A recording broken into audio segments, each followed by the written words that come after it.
ونستعينه ونستغفره ونؤمن به ونتوكل عليه ونعوذ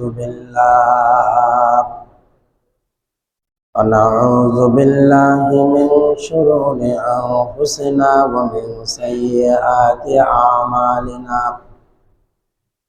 من يهد الله فلا مضل له ومن يضلله فلا هادي له ونشهد أن لا إله إلا الله وحده لا شريك له ونشهد أن سيدنا ومولانا محمدا عبده ورسوله الذي أرسله بالحق بشيرا ونذيرا وداعيا إلى الله بإذنه وسراجا منيرا أما بعد فقد قال الله تعالى في كلامه المجيد والفرقان الحميد فأعوذ بالله من الشيطان الرجيم بسم الله الرحمن الرحيم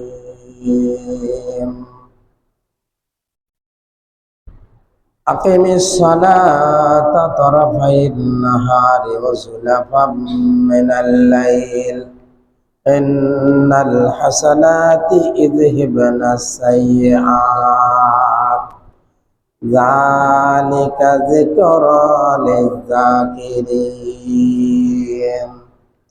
وقال النبي صلى الله عليه وسلم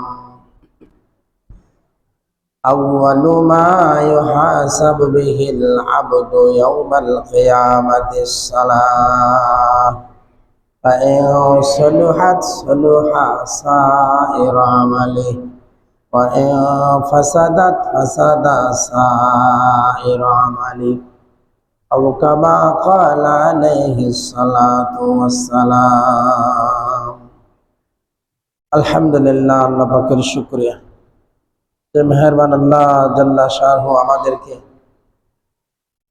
এ পর্যন্ত হায়াতের পুঁজি বাকি রেখেছেন, সুস্থতা দান করেছেন, স্বাধীনতাও দান করেছেন।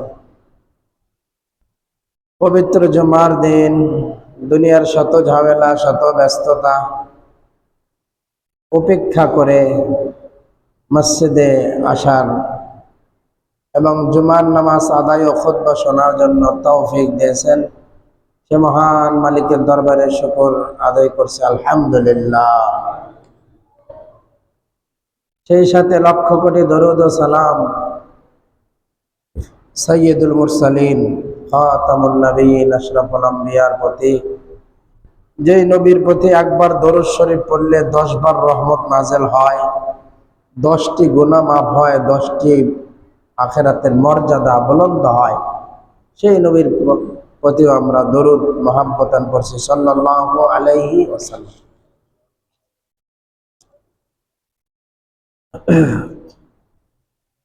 আমরা গত জুম্মাতে নামাজের বিষয় নিয়ে কিছু আলোচনা করার ইচ্ছা পোষণ করেছিলাম। নামাজের পূর্ব শর্ত যেহেতু পবিত্রতা অর্জন করা, পবিত্রতা ছাড়া নামাজ হবে না। লা সালাতা ইল্লা বিতুহুরিন, পবিত্রতা ছাড়া নামাজ হয় না। সেহেতু আমরা সংক্ষিপ্ত কিছু পবিত্রতার আলোচনা করেছিলাম।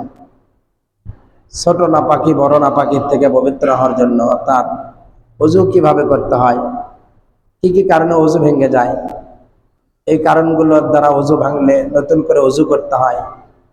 আর বড় নাপাকি যেটার জন্য গোসল ফরজ হয় আমরা জানি।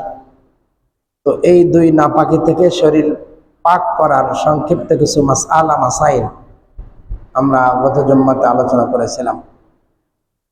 যখন আমাদের শরীর পবিত্রতা হয়ে গেল, তখন আমাদের ওপর নামাজ এসে গেল।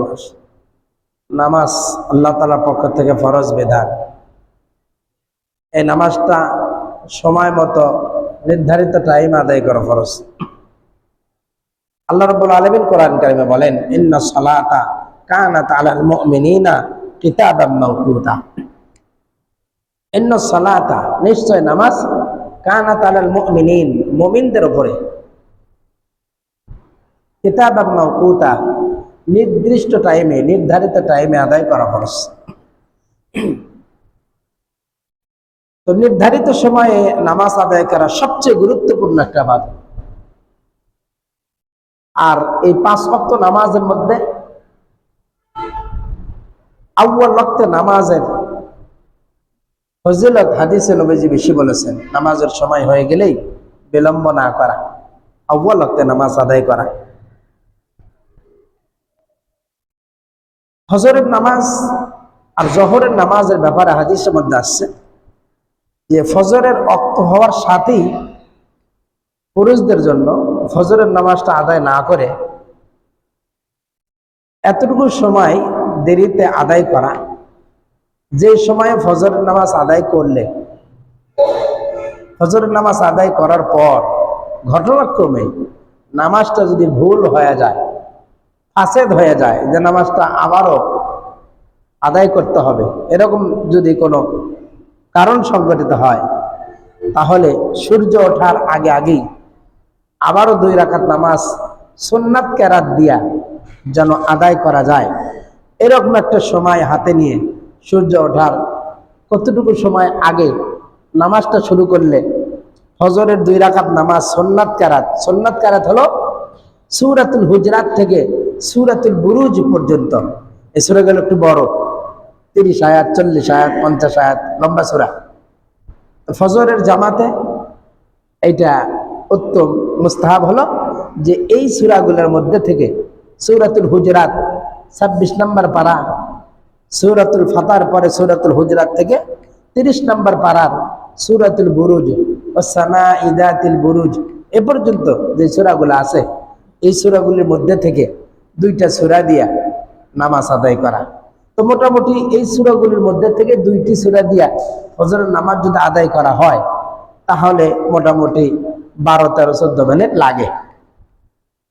ওটা বসা আত্মাহিত মিলে ধরুন 15 মিনিট।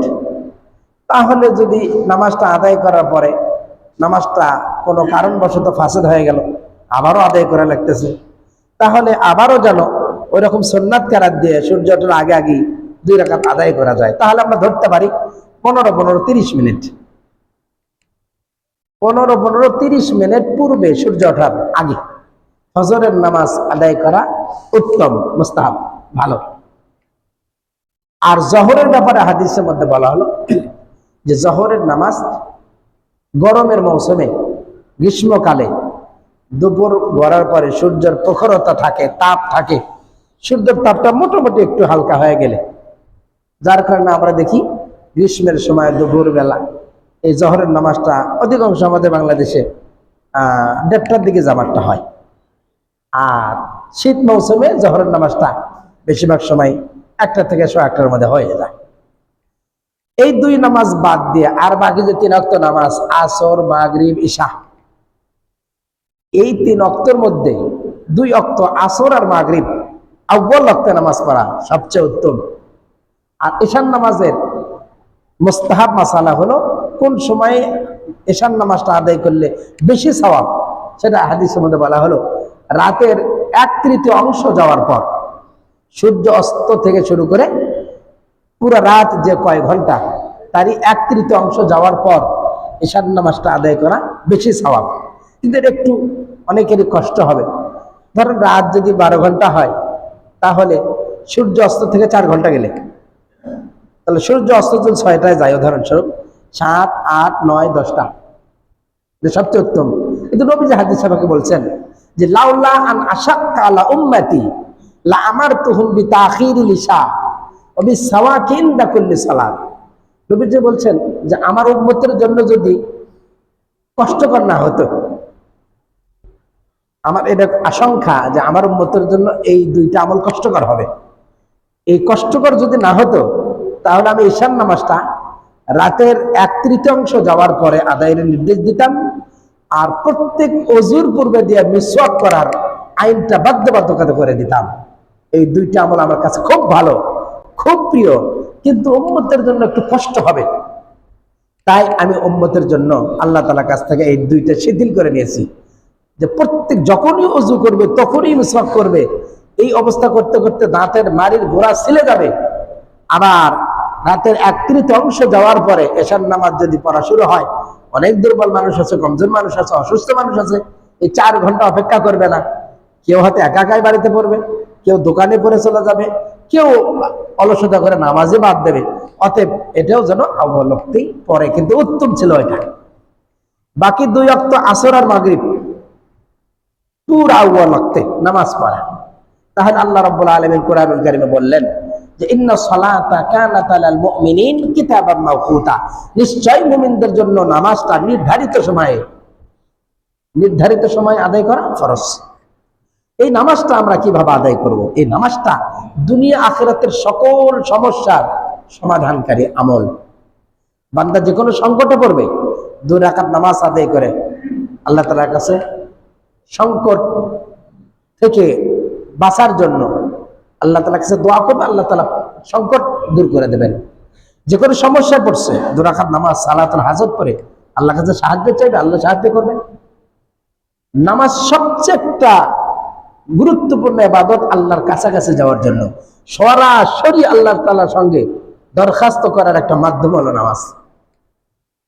বান্দা যখন নামাজে দাঁড়ায় যায়, তখন বান্দা সরাসরি আল্লাহ তাআলার সঙ্গে কথোপকথন শুরু করে, আলাপ আলোচনা শুরু হয়ে যায়।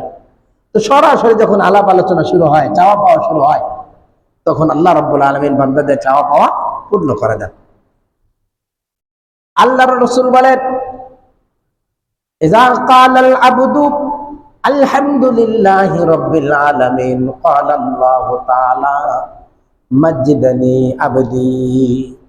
আল্লাহ রাসূল বলেন, বান্দা যখন নামাজে দাঁড়াইয়া সূরা ফাতিহা তেলাওয়াত শুরু করে দেয়, আলহামদুলিল্লাহি রাব্বিল আলামিন, আল্লাহ রাব্বুল আলামিন এই আয়াতের জবাব তখনই নামাজের মধ্যে ইসনা আলাইয়া আবদি, আমার বান্দা আমার প্রশংসা শুরু করছে। সুবহানাল্লাহ। যখন বান্দা আলহামদুলিল্লাহি রাব্বিল আলামিন বলে ফেলেন, আর রহমানির রহিম এখনো শুরু করেন নাই, শুরু করবেন, ফাঁক দিয়ে আল্লাহ পাক জবাব দেন ইসনা আলাইয়া আবদি, আমার বান্দা আমার প্রশংসা করছে। আর রহমানুর রহিম, বান্দা যখন আর রহমান রহিম বলেন, আল্লাহ রাব্বুল আলামিন বলেন মাজ্জিদানি আবদি, আমার বান্দা আমার বরত্বর আলোচনা শুরু করছে, বরত্বর বর্ণনা শুরু করে দিয়েছে।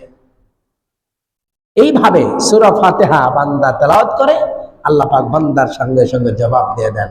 তার মানে নামাজ যখন শুরু হয়, বান্দা আল্লাহ তাআলার সঙ্গে কথোপকথন শুরু করে ফেলে। সূরাতুল ফাতিহার ভেতরে 2টা পাঠ, অর্ধেক আল্লাহ তাআলার কাছে চাওয়া, আল্লাহ আর বান্দার মাঝখানে আল্লাহ বলেন, বান্দা যখন তেলাওয়াত শুরু করেন আল্লাহ পাক তার জবাব বলে দেন।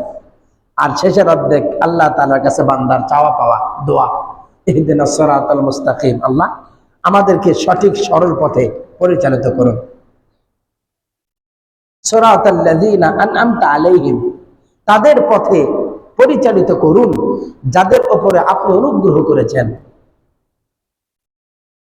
গায়রিল মাগদুবি আলাইহিম ওয়ালাদ-দাল্লিন, তাদের পথে আমাদেরকে পরিচালিত করেন না যাদের উপর আপনার গজব নাযিল হয়েছে, যাদের উপরে আপনি অভিসম্পাত করেছেন তাদের পথে পরিচালিত করেন না। অভিসম্পাত নাযিল করা হয়েছিল ইহুদি আর খ্রিস্টানদের উপরে, আল্লাহ তাদের পথে আমাদেরকে চালায়েন না। আপনি আপনার মনোনীত মানুষ যারা ছিল, যাদের উপর আপনি অনুগ্রহ করেছেন, দয়া করেছিলেন, যাদেরকে আপনি পুরস্কৃত করেছিলেন, সেই পুরস্কৃত লোকদের পথেই আমাদেরকে পরিচালিত করুন। পুরস্কৃত লোকগুলি কারা? অভিশপ্ত লোকগুলি আমরা চিনছি, ইহুদি আর নাসারা। পুরস্কৃত লোক হলো 4 শ্রেণীর লোক। আল্লাহ রাব্বুল আলামিন অন্য আয়াতে বলেন, ওয়ামান ইউতিইল্লাহা ওয়ার রাসূলা ফাউলাইকা মা'আল্লাযীনা আন'আমাল্লাহু আলাইহিম মিনান নাবিয়্যিনা ওয়াস-সিদ্দীকিনা ওয়াশ-শুহাদা'i ওয়াস-সালিহিন ওয়া হাসুনা উলাইকা রাফীকা। আল্লাহ পাক বলেন, ওয়ামান ইউতিইল্লাহা, যেই ব্যক্তি আল্লাহর আনুগত্য করল, ওয়ার রাসূলা, এবং আল্লাহর রাসূলের আনুগত্য করে জীবন অতিবাহিত করলো, ফাউলাইকা মাআল্লাযিনা, তারা ওই সমস্ত লোকদের সঙ্গী হবে কিয়ামতের ময়দানে। কিয়ামতের কঠিন মুসিবতে তারা ওই সমস্ত লোকদের দলভুক্ত হবে। ওই সমস্ত লোকরা যেইখানে থাকবেন, এই লোকগুলি ওইখানে থাকবেন যারা, তারা হলো মাআল্লাযিনা আনআমাল্লাহু আলাইহিম, যাদের উপর আল্লাহ তাআলা অনুগ্রহ করেছেন, দয়া করেছেন। আল্লাহ রাব্বুল আলামিন যাদের উপর অনুগ্রহ করেছিলেন, যাদেরকে পুরস্কৃত করেছিলেন, তাদের সঙ্গী হবে যারা আল্লাহ আর আল্লাহ রাসূলের আনুগত্য করে চলবে দুনিয়াতে। সেই চার শ্রেণীর লোক হলো মান নাবিয়্যিন, এক নাম্বার নবীগণ, ওয়াস সিদ্দিকিনা, দুই নাম্বার আল্লাহ প্রিয় বান্দা সিদ্দিকগণ, তিন নাম্বার শুহাদা শহীদগণ, চার নাম্বার সালেহীন, আল্লাহ তাআলার একদম খাঁটি প্রিয় বান্দারা যারা। এই চার শ্রেণীর লোকদেরকে আল্লাহ পাক পুরস্কৃত করেছিলেন। আল্লাহ রাব্বুল আলামিন বলেন, যারা দুনিয়ার জীবনে আমি আর আমার রাসূলের আনুগত্য করে চলবে, তারা কিয়ামতের ময়দানে আমার পক্ষ থেকে পুরস্কৃত যে চার শ্রেণীর লোক, নবী, রাসূল, শহীদ, সিদ্দিকিন আর সালেহীন, তাদের সঙ্গী হয়ে যাবে। সুবহানাল্লাহ। কিয়ামতের ময়দানে যদি নবী, রাসূল, শহীদ আর সিদ্দিকিন, সালেহীনদের সঙ্গী কারা হয়, তারা বিনা হিসাবে জান্নাতে চলে যাবে। সুবহানাল্লাহ। তাহলে সূরাতুল ফাতিহার ভেতরে অর্ধেক হলো বান্দা আল্লাহর গুণ কীর্তন করে, আল্লাহর বরত্ব বর্ণনা করে, মালিকি ইয়াউমিদ্দিন, বিচার দিনের মালিক তুমি। প্রথম আল্লাহ প্রশংসা করছে প্রথম আয়াতে, আলহামদুলিল্লাহি রাব্বিল আলামিন, সকল প্রশংসা সেই মহান রবের জন্য যিনি দোনো জাহানের রব, সৃষ্টিকর্তা, পালনকর্তা। দ্বিতীয় আয়াতে বান্দা আল্লাহ প্রশংসা করছেন আর রহমান রহিম, আল্লাহ তুমি দয়ালু, তুমি মেহেরবান, তুমি দয়ালু, তুমি মেহেরবান। তিন নম্বর আয়াতে প্রশংসা করছেন মালিকি ইয়াউমিদ্দিন, আল্লাহ তুমি বিচার দিনের মালিক। সেই দিনের কারো ক্ষমতা নাই, শুধু তোমারই ক্ষমতা। তুমি যাকে ইচ্ছা করো মাফ করবা, যাকে ইচ্ছা করো তুমি তাকে শাস্তি দেবা, তোমার ইচ্ছা। আল্লাহ পাকের পাওয়ার, আল্লাহ পাকের ক্ষমতা। আমাদের রাসূল, আমাদের জাতির পিতা হযরত ইব্রাহিম আলাইহিস সালাম, তিনি আল্লাহ তাআলার কাছে দোয়া করেছিলেন যে আল্লাহ, আমার বংশধরের মধ্যে অনেক মানুষই তারা বিপদগামী হবে। এই মূর্তি এরকম ভাবে, এই শিরিক তাদেরকে বিপদগামী করবে। আল্লাহ, যারা আমার আনুগত্য করবে, আল্লাহ তুমি আসমান থেকে যে ওহী পাঠাইবা, আমার বংশধরের মধ্যে যে নবী পাঠাইবা, সেই নবীর যারা আনুগত্য করবে তারা তো আমারই দলভুক্ত, সে তো আমার সঙ্গেই থাকবে। আর যারা আমার এবং তোমার নাফরমানি করবে, আল্লাহ তুমি তাদেরকে মাফ করে দিও। সুবহানাল্লাহ। আল্লাহ রাব্বুল আলামিন বলেন, রব্বি ইন্নাহুন্না আদলাল্না কাসীরাম মিনান নাস ফামান তাবিআনি ফাইন্নাহু মিন্নি। হযরত ইব্রাহিম আলাইহিস সালাম ইসমাঈল আলাইহিস সালামকে যখন মক্কার উপকণ্ঠে কাবা ঘরের পাশে, তখনও কাবা নির্মাণ হয় নাই, হাজরা আলাইহিস সালাম সহ ছোট্ট কোলের শিশুকে রেখে চলে যাচ্ছেন। যাওয়ার পথ ইব্রাহিম আলাইহিস সালাম আল্লাহ তাআলার কাছে দোয়া করে যাচ্ছেন। দোয়া করার যে বিষয়গুলো ছিল তার মধ্যে এটাও ছিল, রব্বি ইন্নাহুন্না আদলাল্না কাসীরাম মিনান নাস, ও রব্বুল আলামিন, আমার বংশধর যারা আসবে কিয়ামত পর্যন্ত, তাদের অনেক মানুষকে এই মূর্তি, এই শিরকগুলো তাদেরকে বিপদগামী করে ফেলবে। যদি তারা বিপদগামী হয়ে যায়, ফামান তাবিআনি ফাইন্নাহু মিন্নি, এই লোকদের মধ্যে, আমার বংশধরের মধ্যে যারা তোমার আনুগত্য করবে, আমার আনুগত্য করবে, তারা তো আমারই দলভুক্ত হয়ে কিয়ামতের ময়দানে উঠবে। ওয়ামান আসানি, আর যারা নাফরমানি করবে, আল্লাহ তোমার আনুগত্য করবে না, তোমার রাসূলের আনুগত্য করবে না, ফাইন্নাকা গফুরুর রহিম, আল্লাহ আপনি তো ক্ষমাশীল। তার মানে হলো, আপনি যারা ধরেন না তাদেরকে একটু দয়া করে মাফ করে দেন। আমাকে যারা মানবে তারা তো মাফ পেয়ে যাবে। আল্লাহ তোমার আনুগত্য যারা করবে ওরা তো আমাদের দলভুক্ত কিয়ামতের ময়দানে। কিন্তু যারা নাফরমানি করে চলে যাবে, আল্লাহ ফাইন্নাকা গফুরুর রহিম, আল্লাহ তুমি তাদেরকে মাফ করে দিও। হযরত ঈসা আলাইহিস সালাম তিনিও দোয়া করেছিলেন, তিনি এইভাবে দোয়া করেছেন, রব্বুল আলামিন যারা তোমার নাফরমানি করবে, আল্লাহ তুমি যদি ইচ্ছা করো তুমি তাকে শাস্তি দিতে পারো, সেই ক্ষমতা তোমার আছে। ইন তুআযিবহুম ফাইন্নাহুম ইবাদুক, আল্লাহ তুমি যদি নাফরমানদেরকে শাস্তি দাও দিতে পারবা, যেহেতু তোমার ক্ষমতা আছে, তারা তোমারই বান্দা, শাস্তি দিলে তুমি দিতে পারবা। অন্যায় করছে, ভুল করছে, তোমার নাফরমানি করছে, শাস্তি দিলে দিতে পারবা, যেহেতু তারা তোমার বান্দা। ওয়া ইন তাগফির লাহুম ফাইন্নাকা আনতাল আজিজুল হাকীম, আর যদি তুমি মাফ করে দাও তুমি তো মহাপরাক্রমশালী। আল্লাহ ভুল করছে, অন্যায় করছে, তুমি শাস্তি দিলে দিতে পারবা, যেহেতু সবাই তোমার বান্দা, তোমার পাওয়ার আছে, ইচ্ছে করলে পারবা। আর যদি তুমি ক্ষমা করে দাও, তোমার তো কারো কাছে কৈফিয়ত দেওয়া লাগবে না, তুমি তো ক্ষমাশীল, বড় ক্ষমাশীল। আর নবী রাসূলগণ এভাবে আল্লাহ তাআলার কাছে আমাদের জন্য এভাবে আবদার করে চলে গেছেন। তো কিয়ামতের ময়দানে মালিক সব কিছু পাওয়ার হলো আল্লাহ তাআলার হাতে। আল্লাহ তাআলা কোনো বান্দাকে যদি ইচ্ছা করে ছোট্ট একটা অপরাধ সামনে নিয়ে এসে তাকে শাস্তির আওতায় নিয়ে আসবে, এই ক্ষমতা আল্লাহ তাআলা আছে, পারবেন। আবার যদি আল্লাহ তাআলা কারো যদি ইচ্ছা করেন বড় অপরাধ করছে, এই বড় অপরাধকে আল্লাহ পাক ছোট্ট একটা আমলের উসিলায় মাফ করে দেবেন। আল্লাহর কারো কাছে কৈফিয়ত দেওয়া লাগবে না, তিনি হলো মালিকি ইয়াউমিদ্দিন, বিচার দিনের মালিক। তারপরে বান্দা আল্লাহ তাআলার সঙ্গে চাওয়া পাওয়া শুরু করেছে, আল্লাহ পাকের আরো এরকম ভাবে গুণকীর্তন করতেছেন, ইয়্যাকা না'বুদু ওয়া ইয়্যাকা নাস্তাঈন, আল্লাহ আমরা তোমারই ইবাদত করি, কারো ইবাদত করি না, ইবাদত তোমারই করি, ও ইয়্যাকা নাস্তাঈন, আর সাহায্যও তোমারই কাছেই চাই। এই চারটে কথা বলার পর এবার বান্দা আল্লাহ তাআলার কাছে সাহায্য চাচ্ছেন, আমাদের এগুলো করে দেবেন। ইহদিনাস সিরাতাল মুস্তাকিম, আল্লাহ আমাদেরকে সঠিক সরল পথে পরিচালিত করুন। সিরাতাল্লাযীনা আন'আমতা আলাইহিম, ওই পথে পরিচালিত করবেন যেই পথে যারা চলছে, যাদেরকে আপনি পুরস্কৃত করেছেন, যাদের উপর আপনি নিয়ামত দিয়েছিলেন, তারা যেই পথে পরিচালিত হয়েছিলেন সেই পথে আমাদেরকে পরিচালিত করুন।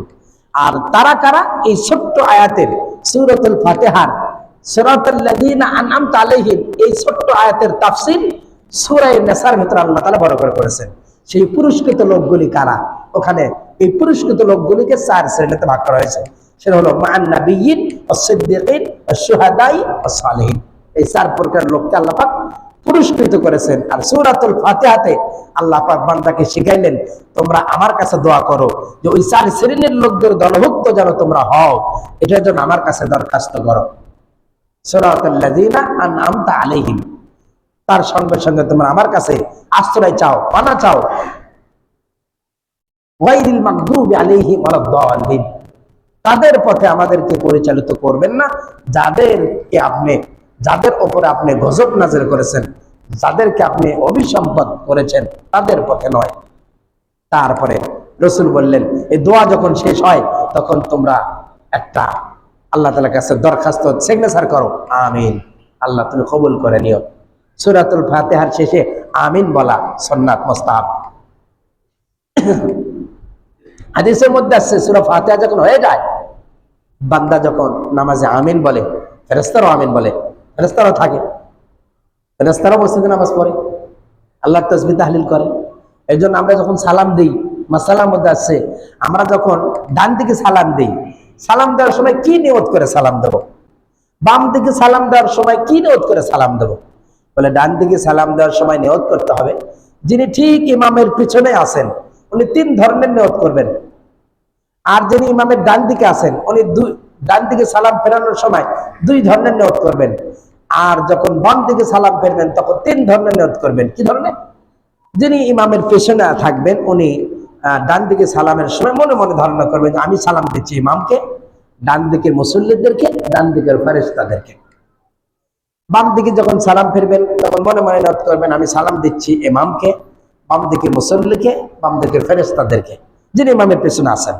এবার যিনি ইমামের ডান পাশে আছেন উনি ডান দিকে সালামের সময় নিয়ত করবেন, আমি ডান দিকে সালাম দিচ্ছি আমার ডান পাশের মুসল্লি এবং ডান পাশের ফেরেশতাদেরকে। বাম দিকে যখন সালাম দেবেন তখন নিয়ত করবেন আমি বাম দিকে সালাম ফিরছি, মানে বাম দিকে যারা যারা করছে, বাম দিকে ইমাম পড়তেছে, ইমামকে, বাম দিকের মুসল্লিকে, বাম দিকের ফেরেশতাদেরকে। অর্থাৎ যে যেখান থেকে সালাম দেবেন তার ডান দিকে যাকে যাকে পাবেন তাদেরকে নিয়ত করবেন, বাম দিকে যাকে যাকে পাবেন তাকে নিয়ত করে সালাম দেবেন। তাহলে হাদিসের বর্ণনা অনুযায়ী পাওয়া যায় যে ফেরেশতারাও নামাজের কাতারে এসে নামাজ আদায় করে। এজন্য হাদিসের নবী বলছেন তোমরা মসজিদে ঢোকার সময় মুখে যদি দুর্গন্ধ থাকে, জামা কাপড়ে দুর্গন্ধ থাকে, পেঁয়াজ খেয়ে থাকো বা এমন কিছু ব্যবহার করছো যারা দুর্গন্ধ, এগুলো নিয়ে মসজিদে এসো না। কারণ মানুষ যেই যেই কারণে কষ্ট পায় মসজিদের ফেরেশতারাও ওই ওই কারণে কষ্ট পায়। তার বোঝা গেল মসজিদে ফেরেশতাদের অবস্থান বেশি, ফেরেশতা থাকে। তাহলে এইভাবে ফেরেশতারা, নবীজি বলছেন কোন বান্দা যখন সূরা ফাতিহার পরে আমিন বলে আর ফেরেশতারাও আমিন বলে, ফেরেশতাদের আমিন আর বান্দার আমিন যদি একসঙ্গে হয়ে যায় ওই দোয়াটা কবুল হয়ে যায়। সুবহানাল্লাহ। তাহলে নামাজটা আমরা কিভাবে আদায় করব? রাসূল বললেন সাল্লু কামা রাআইতুমুনি উসাল্লি, তোমরা নামাজ আদায় করো যেভাবে আমাকে নামাজ আদায় করতে দেখো, আমি যেভাবে নামাজ পড়ি ঠিক সেভাবেই আমাকে দেখে নামাজ পড়ো। আব্দুল্লাহ ইবনে মাসউদ রাদিয়াল্লাহু আনহু বলেন একদিন তিনি মসজিদে এসে আমাদের আব্দুল্লাহ ইবনে মাসউদ রাদিয়াল্লাহু তাআলা আনহু তিনি এক সময় মসজিদে এসে মুসল্লিদেরকে, সাহাবীদেরকে দেখলেন। দেখার পরে সবাইকে উপস্থিত হতে বললেন, মেম্বারের কাছাকাছি সবাই আসলো। তিনি বললেন আমি কি আপনাদেরকে ওইভাবে নামাজ দেখাবো যেভাবে নবীজি আমাকে নামাজ দেখাইছিলেন, আমাকে শিখাইছিলেন? সাহাবারা বললেন হ্যাঁ অবশ্যই আপনি দেখাবেন, নবীজি আপনাকে কিভাবে নামাজ শিক্ষা দিয়েছিলেন। তিনি সুন্দর করে দাঁড়াইলেন। দাঁড়ানোর সময় দুইটা পা ঠিক কিবলা দেখি সোজা থাকবে, সোজা, এরকম না। আমরা অনেকে দাঁড়াই পায়ের আঙুলগুলো এদিকে চলে যায়, ডান দিকের পা এদিকে চলে গেছে, বাম দিকের পায়ের মাথা এদিকে চলে গেছে, না, সোজা। কতটুকু ফাঁক থাকবে? কোন কোন কিতাবে আসছে এরকম ভাবে 4 আঙ্গুল, কোন কোন কিতাবে আসছে কোন মানুষের শরীরের গঠন অনুযায়ী যাতে তার কষ্ট না হয় সেভাবে দাঁড়াবে। একজন মানুষ একটু স্বাস্থ্য ভালো, ও যদি 4 আঙ্গুলে ফাঁকে দাঁড়ায় ওর জন্য একটু ওটা বসার কষ্ট, তো একটু ফাঁকা হয়ে দাঁড়াবে যাতে ওর শরীরের গঠন অনুযায়ী মানে আরামে নামাজটা আদায় করতে পারে। আচ্ছা, নামাজে সোজা দাঁড়াবে।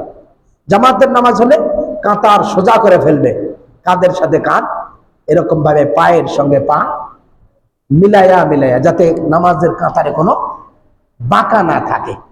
আমাদের সমাজে আমরা দেখি অনেক সময় অনেক মাজুর মানুষ, অসুস্থ মানুষ আছেন যারা হয়তো বা রুকু সিজদা করতে পারেন না, চেয়ারে বা টুলে নামাজ পড়তে হয়। তো অনেক সময় দেখা যায় এই চেয়ার বা টুলে নামাজের কারণে নামাজের কাঁতারটা দাঁড়ানোর সময় সোজা হয় না, ঠিক কিনা? সোজা হয় না, কারণ যেই বরাবর মুসল্লিরা দাঁড়াইছেন আর যিনি টুলে পড়ছেন তার টুলটা ওই বরাবর আছে, ঠিক না? এই টুলের পায়া আর আমার ডানা বামের মুসল্লিদের কাতারের পাটা সমান, কিন্তু আমি যখন দাঁড়াচ্ছি তো টুলের সামনে আমাকে পা দিতে হচ্ছে, তাহলে নামাজের কাতারটা সোজা হচ্ছে না। এই জন্য ফিকহ বিজ্ঞান বলেন পারত পক্ষে দেখা যাচ্ছে যে বসে নামাজ আমি পড়তে পারছি, অসুবিধা নাই, রুকু সিজদা হতে পারছি না, দাঁড়ায় নামাজ পড়তে পারছি, রুকু সিজদাটা আমি করতে পারছি না, তাহলে দাঁড়ায় নামাজ পড়ে রুকু সিজদার সময় সোজা বসে যাবে, বসে গিয়ে বাস যেভাবে তাকে বসলে ভালো লাগে সেভাবে বসে ইশারাতে নামাজ কালাম গুলো শেষ করবে। পারতপক্ষে টুল চেয়ারে না পড়া। হ্যাঁ, আর যদি দেখা যাচ্ছে এমন মাজুর সে দাঁড়াইতেও পারে না, সে বসতেও পারে না, একমাত্র তার একটু সুবিধা হয় একটু চেয়ার বা টুলে হলে তার নামাজটা আদায় করতে পারে। এরকম এমার্জেন্সি মাজুর হলে তাকে সাময়িকভাবে ফিকহবিদগণ অনুমতি দিয়েছেন যে আপনি সাময়িকভাবে তদবির করতে থাকেন, চিকিৎসা করতে থাকেন, সাময়িকভাবে কিছুদিন আপনি এভাবে আদায় করতে থাকেন। এটা হলো ফিকহবিদদের সমাধান মসজিদের চেয়ার বা টুলের নামাজের। আমরা অনেক সময় দেখি, শুধু এই মসজিদে নয় অন্যান্য জায়গাতে দেখি, বাজার করতেছে। আমি একদিন মসজিদে কথা বললাম, বন্দরে, আমি নাম বলবো না, অনেকে চিনবেন, বড় ব্যবসায়ী লোক, উনি ওনার দোকানের সামনে খুদ ভুসির মোটামুটি বড় একজন ব্যবসায়ী।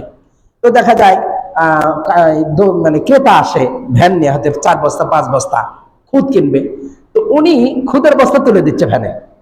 আমি দেখলাম খুদের বস্তা ভ্যানের মধ্যে তুলে দিচ্ছে, ভ্যানালা ধরছে এক সাইড 50 কেজি বস্তা, ভ্যানালা ধরছে এক সাইড, উনি ধরছে এক সাইড, ধরে ভ্যানের মধ্যে তুলে দিচ্ছে। তাহলে তো মোটামুটি শক্তি সামর্থ্য আছে, উনি মসজিদে গিয়ে তুলে নামাজ পড়ছে। আমি আসরের নামাজের পরে, আমি কয়েকদিন দেখার পরে, অনেক টুল চেয়ার ছিল, আমার মনের মধ্যে খুব কষ্ট লাগলো। একদিন আসরে কিছু কিতাবাদি নিয়েই নামাজ পড়েই আমি মুসল্লিদেরকে 10 মিনিটে বসাইলাম, বসায় মোটামুটি হাদিসগুলোর উপরে এই টুলের বিষয়ের উপর কথা বললাম। আর মুয়াজ্জিন সাহেবকে বলে দিলাম একটা টুল মসজিদের ভেতর থাকবে না, সব টুল উপরে নিয়ে যাবেন।